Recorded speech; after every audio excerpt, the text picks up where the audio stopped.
안녕하세요. 최지은입니다. 어쩌다 혼자 여행 최지은 에세이.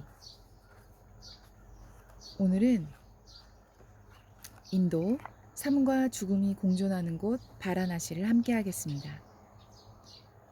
신문사에서 기자로 일하던 때였다. 막 배달된 신간 동화책을 훑어보다 감탄이 절로 나왔다. 책장을 넘길 때마다 예쁜 나무 모양, 인도 전통 문양 등 다양한 형태의 종이 아트들이 형형색색의 색들과 함께 시선을 빼앗았기 때문이다. 이야기 속 코끼리는 파랑새를 찾아 떠나는 소년에게 원하는 것을 발견하고 싶다면 바라나시로 가라고 했다.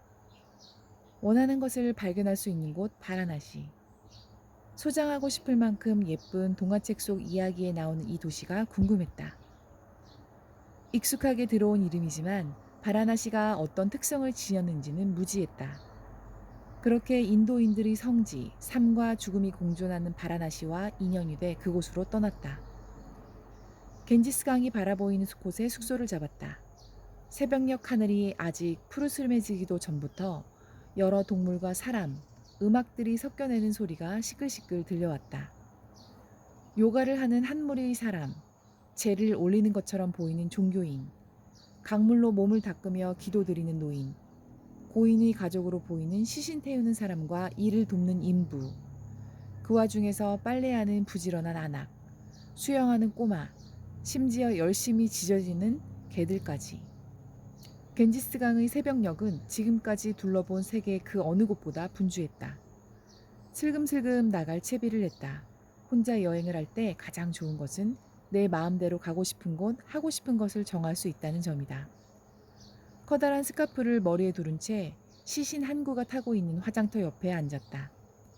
힌두교도들은 죽은 뒤 자신의 재가 겐지스강에 뿌려지는 것을 가장 신성시하기 때문에 메인 화장터는 24시간 붐빈다. 거의 다 탄 시신 옆에 가족들이 조용히 앉아 있었다.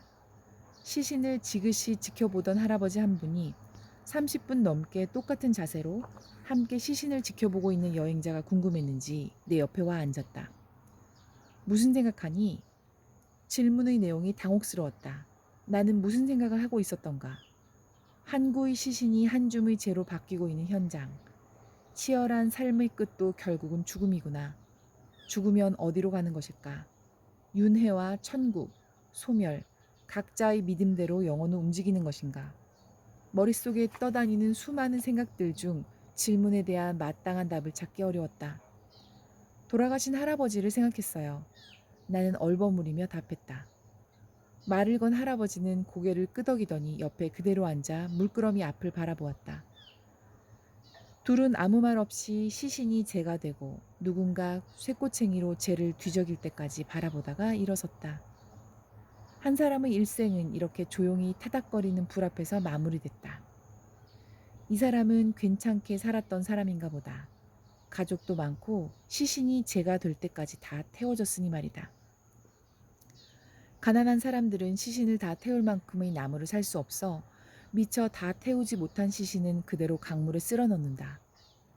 인생의 마지막도 돈에 의해 차별받는 건가 싶지만 이런 불필요한 생각 또한 살아남은 자의 생각이다.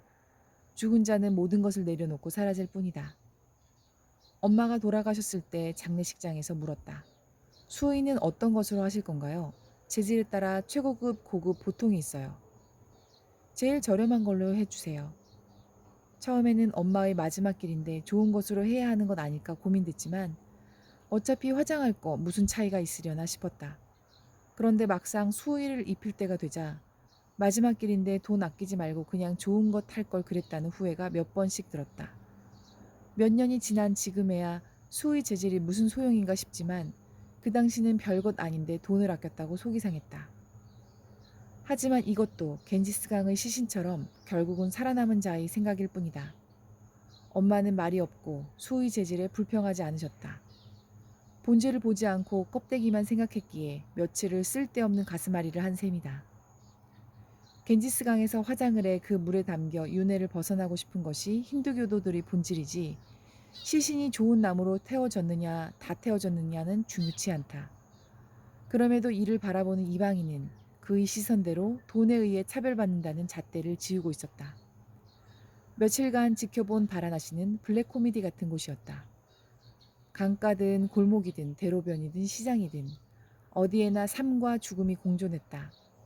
좁은 골목길 사이로 꽃 장식이 된 시신을 실은 손수레가 지나다니고 바닥은 쇠똥과 오물, 쓰레기 등으로 널브러져 있었다. 돈을 구걸하는 아이와 길거리 음식을 파는 노점 상인, 작은 플라스틱 의자에 앉아 한 그릇당 300원도 채 되지 않는 음식을 먹는 현지인, 길가를 돌아다니는 거대한 소와 그 사이를 비집고 기웃거리며 구경하는 관광객, 다탄 시신을 거두어간 뒷자리에서 행여나 금부치라도 있으려나 유심히 찾고 있는 사람과 밤이면 맥주와 마약을 판다고 치근덕거리는 상인들까지. 죽은 이와 살기 위해 악다구니를 쓰는 사람들이 공존한 이곳에 왜 사람들이 몰려드는지 알 것 같았다. 굳이 삶과 죽음을 고민하고 왜 태어났는지 왜 사는지 철학을 깊이 있게 다루지 않아도 저절로 그런 질문들이 오가고 우문현답을 들을 수 있는 곳이었다. 바라나시에 사는 현지인들과 삶과 죽음에 관한 이야기들을 나누다 보면 쉽게 들을 수 있는 대답이 있었다. 그런 거 왜 물어봐? 그게 중요해? 나는 그냥 살아. 이런 대답들을 듣자 왜 사는지 괜한 고민으로 몇 년을 허비한 듯한 느낌이 들었다. 삶의 목적을 궁금해하는 것 대신 내가 그 삶의 목적을 정하면 되는 것을 쓸데없이 고민했구나 싶었다. 왜 동화책 속의 코끼리가 바라나시로 가라고 했는지 그제야 이해가 됐다. 바라나시는 수많은 시간 동안 파랑새를 찾고 있었던 나에게 그 파랑새가 내 안에 있음을 깨닫게 해줬다.